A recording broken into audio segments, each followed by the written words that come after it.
Buddy, buddy, boo.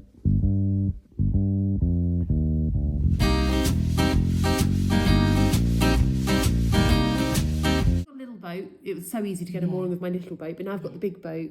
So on the Thames, it has been quite tricky with moorings. Yes, because whereabouts are you? We haven't discussed that. So for 6 months of the year, we've just got a new mooring. I used to live in Medmenham, which was this beautiful meadow. It was so stunning, but there's no facilities. So since having the children, having to walk across a meadow with the buggy and the shopping in the rain, not idyllic. But when it's lovely weather, it's such a pretty mooring. But I just need facilities. I've been on the river for so long now, I just need my life to be a bit easier. So when we got the boat craned out last year for blacking, we got to know everyone there. Again, if you'd have just gone there and said, can I have a mooring, it wouldn't have happened. No. But because we got to know everyone and they saw that we were okay, and we're like, is there a mooring here for half of the year? Because I have another mooring in Henley in the winter. Because in the winter they crane out all of their day boats. So all of the moorings are free, but they all go up and down with the flood. Because the Thames floods, the other rivers don't. I didn't really think about this when I moved to the Thames. It completely burst its banks. Every year, that happens every year? Yeah, every year. And we have to get a little rowboat to get to and from our boat. But our boat is safe because it's on a floating pontoon that goes up and down. Right. So you have to make sure you have a safe mooring in the winter, because otherwise it can... You would literally... Well, what would happen is the water would come up and then the ropes would be too tight, so it would tip the boat. Or the other thing, the water would come up and it would bank itself, and then when the water goes back down, it will tip. Oh my gosh. Or it will be on the bank. Lots of winters, like in Wallingford, we'll cruise past and there's just a narrowboat on the bank, and it's just stuck there because it's got caught in the floods. So yeah, it is a bit more tricky on the Thames, which I didn't really think about. So is that only the Thames that floods? Well, the Grand Union is a man-made canal. They don't flood. Right. Rivers do flood. I know that I've never been on the Ouse. I know the Ouse does flood, but the Thames is like the biggest, beastiest river. So yeah, it floods. It's a bit crazy. It's a bit mad. Like, especially with 2 children having to row. I was stranded on the boat this year because I didn't have 2 children last year, and I could deal with one rowing, but having 2, one strapped to me. Yes, because they're tiny, aren't they? How old? And if she was to fall in, I physically can't go in after her. Yeah. So you've got Ivy, who's what? 2.5, and my newest is 5 months. So he was, not very old when we were flooded. I think when I gave birth, I keep going on to new stories. Yes, but, yes, so many great stories. I should finish one story before I start the next. So hang on, right? So it floods, and so we were talking about blacking. What's that? When So every 3 to 4 years, you have to have the boat craned out and have it re-blacked, which is either bitumen or epoxy resin, and this protects the hull when it's in the water. So it's a maintenance that you do every 3 to 4 years. And that has to be done by someone specialist? No, we do it. Well, really? Paul did it. Really? Yeah, the last time I had it done, I paid somebody, but I have... But you have to physically get a crane. Well, this time I got it craned out. When I was on the Stort, it went into a lock, and the lock would drain, and that's called a dry dock. So you'd cruise in, and then the lock would drain, and then you'd be on these like pillars that hold you up. And then you climb up and down a ladder to black. But when you get it craned out, they crane it out to the height you'd like it. So it's a bit easier actually, because it's at the right height. You don't have to climb up and down a ladder each time. Wow. You get to the next section. And how long does that take to do and like dry and? Well, the quicker you do it, the better. Yeah, right. So usually you pay for a week and get it done. Gosh. But there are the really big ships. Yeah. They go down to the tidal Thames, and they wait for the tide to go out, and they're on a gravel base, and then they quickly whip around with the bitumen, and then the tide would come in, lift it up, and then they'd wait for the tide to go out again, and then it would go out, and then they'd do another coat. Wow. On the big ships. Or there is Eel Pie Island, that's to save money, but like the big I know Hobbs took their steamer boat to Eel Pie Island. It had a huge dry dock for their big massive steamer boat. There's just so many stories. So there's it's a whole way of life that people like me, these Luddites, who just have no idea. I mean, it's fascinating. People that live on boats, I think, are always really interesting, fascinating people. But like you said about Eel Pie Island, to me that sounds like some kind of Enid Blyton, exciting, you know, all these like islands. There is actually loads of islands, isn't there? Especially around London that you just don't even realise. Well, what made me fall in love with the Thames was Clifton. I went on but when I came through on my Narrow on that big epic adventure, that it's a national trust, and it's absolutely beautiful. You've got Clifton up on looking down over the valley, and then all these little islands, and it's just so untouched, like a forest, and it's so pretty. And in lockdown, people with their cruiser boats, they weren't allowed to cruise their boats, but if you lived on your boat, you were allowed to move for facilities. So we just went to Clifton, and we had the whole place to ourselves, and we just like moored up on this little island, and it was so lovely. Yeah, that was really nice. I mean, that is fascinating. There's so many places that we just, to me, I would never see or discover unless I was on a boat. So you have your rowing boat, and you have your house. Well, I don't have a rowing boat. We borrowed Hobbs. Yeah, Hobbs lent us one of their posh ones this year to get to and from our boat.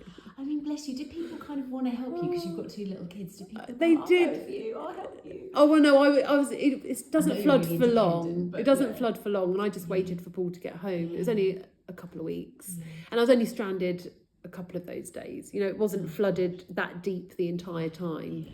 And then one of the workers, when they're at work, he did wade across with Ivy with his waders, while I rowed across in the boat with Rowan. Every time you just think, I just need some milk. I just need some. And like you say, with kids, you're running out of stuff all the time. It's not that easy, is it? You obviously have a fridge? Yes. Yeah. So you have a fridge, a washing machine, a freezer. Obviously not a dishwasher.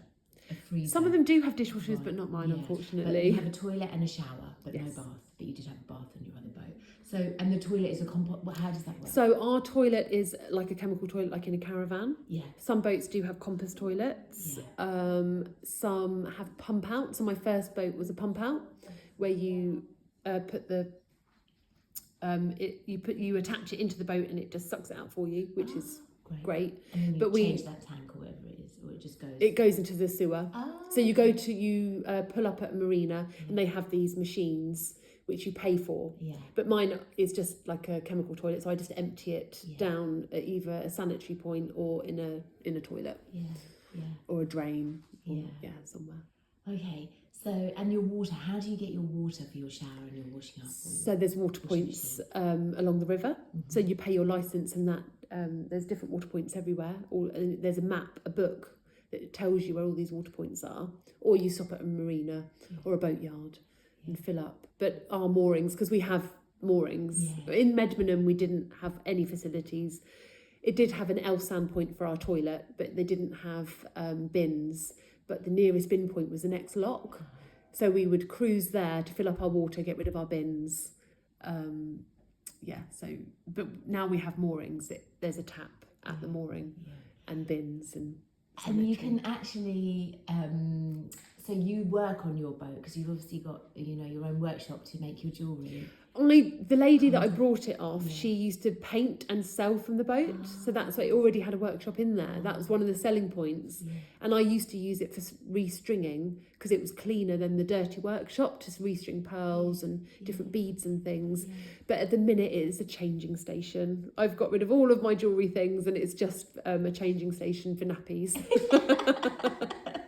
I mean, you are brave. Let's talk about having babies on a boat, because that is not something every woman would A, want to do, and B, could do. I mean, you're pretty amazing. So let's first of all, there's so many things I want to know, but first of all, let's talk about, so you got married and you had a hand fasting. Okay. We had a real wedding on the Friday, because my husband's dad unfortunately passed away when he was 15, and he was buried in that church. So it was really lovely, because it was like he was there with us, and that, just a really small, just 30 people, and all of his family live all over the world, so they all got to meet each other.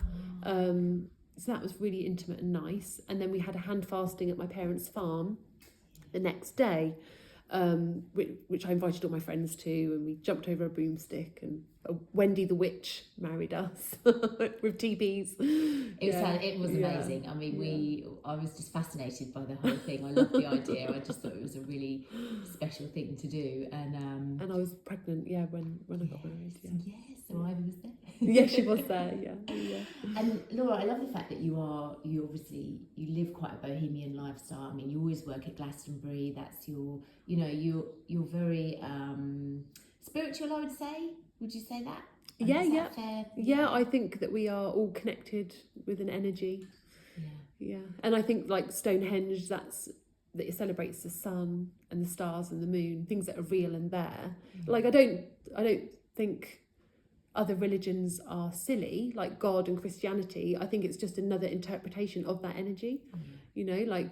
When I take Ivy to a junior drivers class in a church and they're all Christians, and I just think, it's just another take on that belief that everything's connected by a energy. Yeah. So when you were pregnant with Ivy, did you always know that you were going to have her on the boat? I mean, is that something that you planned? Well, I brought the bigger boat in the thought that I did want children and to have another bedroom. Yeah. So talk me through the birth. Were you able to? So the first birth, I did hypnobirthing. Yeah, I did that actually. And it changed my life. Yeah. I was terrified about giving birth, and I did hypnobirthing, and I was so ready. And I had the most beautiful birth, and I gave birth at a birthing centre because I didn't really want a home birth for my first, and I'm older, and I just thought for my first I want a little bit of security, but I didn't want to be in a hospital because I knew being in a hospital in that environment that it's like 80% of people have C-sections in hospitals, and it's like 30% in a birthing centre home birth because of the atmosphere, and they don't want you to sit in and out. I was the only person in the birthing centre, and it was such one-on-one care, and I gave birth in the water, and it was 10 hours, but it was really lovely. Amazing. Yeah. And then how did it feel taking Ivy back to the boat when you went I was terrified about leaving there because I felt really supported there. I was like, oh my God. And then since having children, I am a lot more anxious, like cruising. I mean, I got anxious because the Thames is a whole other thing. Like on the smaller rivers, you don't have currents. When I first moved to the Thames, I was so confident because I thought, oh yeah, I can cruise this boat anywhere. I'm so confident. But when it's red board, so on the Thames you have a board system. You have a green boards is good to go, orange boards is find moorings, it's getting dangerous, and red boards is do not cruise, you're not insured. And I didn't know about this when I first moved there, and I was trying to moor my boat up, and I was just being pushed sideways down the river, like full force, nearly crashing into other boats. And I was like, what is going on? Why can I not handle this boat? And then when I got to the lock the next day, they were like, you do know you're cruising on red boards and you really shouldn't be. And I had no idea. On the locks there is a sign, and it tells you on the internet, on the Environmental Agency, on the government website. But I didn't know about this when I first moved, and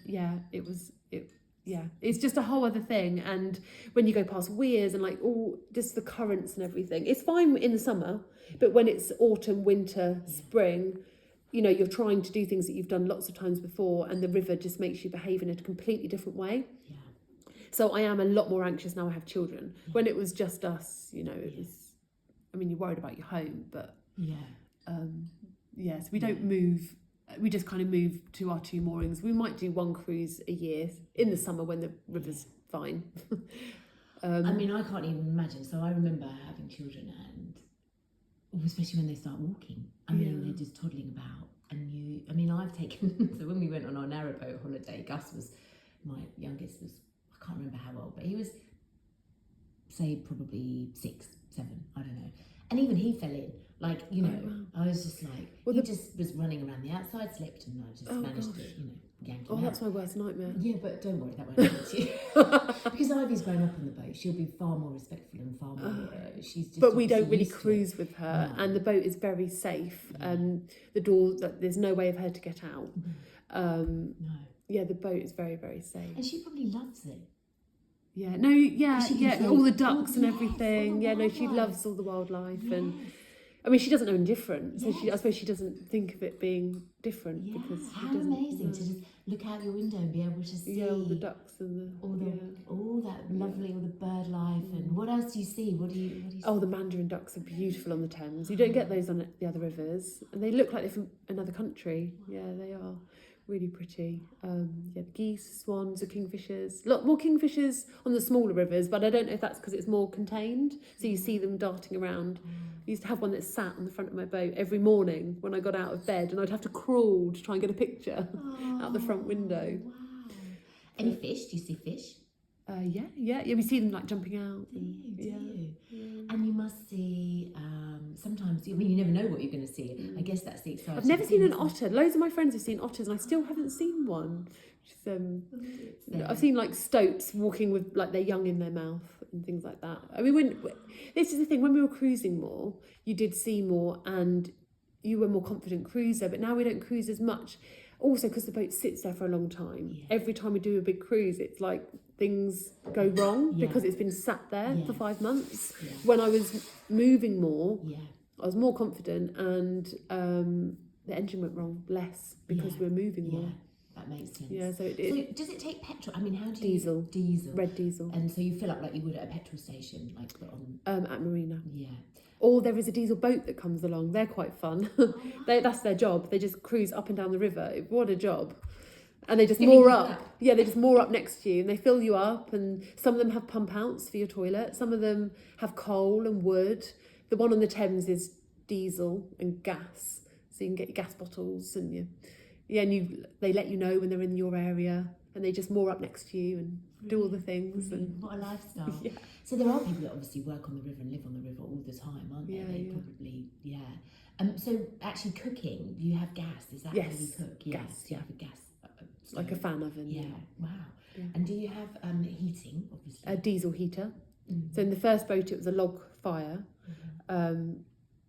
which was, I've loved the heat of a log fire, but the easiness of the diesel heater, even though it's a lot more money, I just love the convenience because you just leave it on all the time. It's a constant temperature with the log burner in the middle of winter.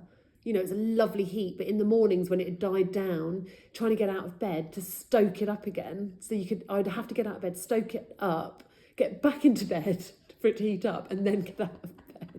I'd That be, was- have so many clothes on. Yeah. I mean, I just, Yeah, I mean, it was so hot because I was used to it being so hot in the evenings because like the fire heat in such a small space Yeah. where I'd actually find it cold in people's houses because I was used to being so hot all the time. It's just those mornings it was cold, but now with the diesel heater, it's just like it's not as hot as the fire, but it's like a constant temperature.